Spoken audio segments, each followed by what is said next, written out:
A escola de agronomia se situava aqui nesse tabuleiro em uma situação tanto precária, porque todo o transporte não existia, a não ser caminhões, o navio que fazia integração de Salvador até Cachoeira e de Cachoeira até Cruz das Almas, perdurando durante Salvador a Cachoeira 6 horas de viagem, ou então pela estrada de ferro, em que se saía do sertão onde eu nasci, passava-se por Iaçu, chegava-se até Cruz das Almas e aí buscava-se o repouso após um dia inteiro de viagem. Cachoeira era o centro de integração de toda essa região de mercadorias entre Salvador e o sertão. A cidade era muito precária, muito pequenina realmente, não oferecia a menor possibilidade de hospedagem. Existiam pensões de categoria inferior. Então a estudantada ficava toda localizada no alojamento. E alguns funcionários também que hospedavam os estudantes. Os cinemas, que era o ponto básico de recepção de toda a sociedade cruzalmense, assim denominada, e da estudantada, que ia assistir os filmes no Cinema Glória e no Poeirinha, que era o mais barato de todos, e iam em cima de um caminhão. O fato importante que se passou aqui é que eu realmente me aproximei no período da minha formatura, da minha atual esposa. Ela também terminava o curso de professora, nós nos conhecemos e posteriormente nos casamos. Tive uma filha e duas filhas e um filho, hoje todos três engenheiros agrônomos, uma professora da UESC, outra professora aqui da UFRB, e o outro professor do Instituto Federal de Educação, as antigas escolas técnicas, e que vem desenvolvendo as mesmas atividades que o pai desenvolveu até hoje. Em face da vinda da Escola de Agronomia, e um ponto importante é dizer que essa escola, o local foi escolhido por ser uma área de transição climática entre mata e caatinga. Aqui é um beira-campo. Então Landulfo Alves, que era o então governador do estado, designou uma comissão de técnicos e a comissão de técnicos indicou Cruz das Almas. Então, em função da vinda da escola para a Cruz, o governo federal resolveu criar um instituto, porque era uma tradição, aconteceu em Pelotas, aconteceu no Rio de Janeiro, colocar-se uma instituição de pesquisa agronômica ao lado de uma escola de agronomia, para unir pesquisa e ensino. Todo o corpo docente veio de fora. Nós não tínhamos profissionais na área agronômica aqui. Tanto que foi criado o bairro dos funcionários e dos professores.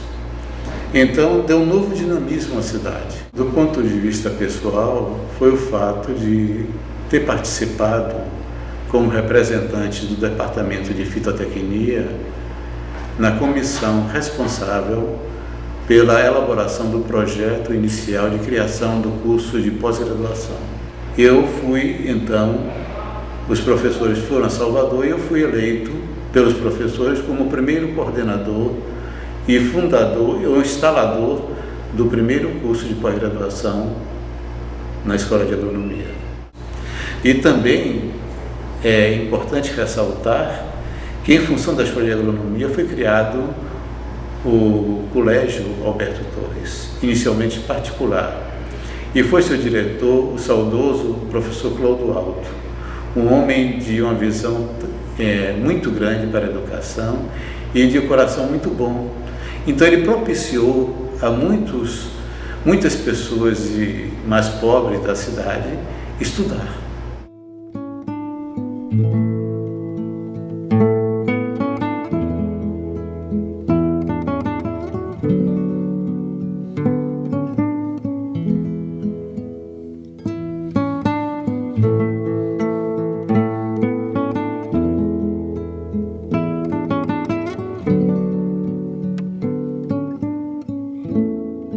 Aqui em abril de 77 me contrataram. Eu comecei a dar aula, daí mais ou menos um mês eu trouxe a família, está aqui até hoje. Primeiro eu morei na cidade durante 6 meses, depois me deram uma casa aqui no campus para morar, e na qual eu moro até hoje ainda. E a vivência é muito boa, e a saudade que eu vou levar o dia que sair daqui é tão grande, porque... Então, desde que nós começamos a morar aqui no campus, a vida da gente é mais ou menos a vida do campus. E há uma afetividade tão grande que a emoção vem assim afora. Quando eu cheguei para aqui, eu tinha um menino com 3 meses e a mulher já estava grávida de outro. O negócio lá em casa foi bem ligeiro.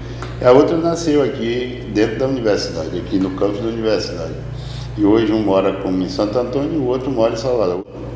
E eu ainda continuo aqui até o tempo que me deram para ficar naquela casa que eu adoro. Agora, quanto a ensinar aqui na escola, eu acho que eu nasci mesmo para ser professor, comecei a ensinar com 17 anos.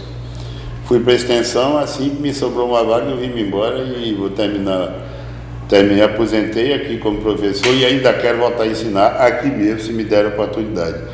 Porque ensino é uma coisa assim que parece que é vício, para quem gosta é vício. O dia que a gente não está na sala de aula, a gente não está vendo menino, está faltando uma coisa na vida. E a Escola de Agronomia, o Instituto Real, Instituto Imperial, a Casa de Seto e tal, foi fundado pelos baianos porque existia uma monocultura da cana e, em certo tempo, viu-se que a monocultura da cana trouxe doenças e pragas para os canaviais.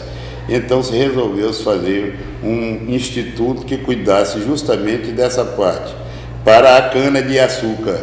A memória do curso de agronomia aqui se vem desde Salvador, lá na Península de Itapajipe, que era ali, depois passou para São Bento das Lajes e depois veio para aqui. Aqui foi que realmente nós tivemos uma maior difusão de agronomia aqui na Bahia, porque nós não tínhamos outra escola de agronomia que não fosse a de Cruz das Almas. A memória viva é do PP1 com o nosso diretor, que foi meu diretor que me contratou na época, em 73, depois de 2 anos de trabalho gratuito, o professor Zinaldo Figueiredo de Sena, e ele trouxe muitas melhorias para aqui. Por exemplo, do PP1, projeto prioritário número 1, que ao lado da minha casa era uma grande plantação de mandioca. E mandioca hoje usam mandioca para o álcool. E naquele tempo a mandioca já era cultivada com esse propósito, trazida por Dr. Zinaldo.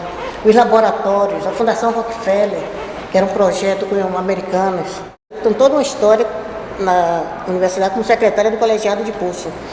Então, para você ter ideia, quando chegava um aluno nossa intimidade era tanto com os alunos, era como se fosse uma família. Bom, no cenário nacional foi a primeira escola de agronomia do país, né? Fundada em 1º de novembro de 1859. E quando veio para aqui foi um marco. Foi a primeira faculdade aqui na região, foi a Escola Agronômica da Bahia, ligada à Secretaria da Agricultura. E o que eu tenho de lembrança, o que eu sei, é que os grandes mestres, os grandes doutores, os grandes agrônomos, técnicos, foram formados aqui. E eu sabia que um dia se tornaria uma faculdade, uma universidade, mas não com... Hoje você está vendo esse cenário de crescimento, essa modernagem, esse pessoal todo aqui, que na verdade a maior parte dos funcionários eram filhos da terra, e hoje, a exemplo desses meninos, eu me sinto parte da história da nossa faculdade, nossa UFRB. E é isso aí.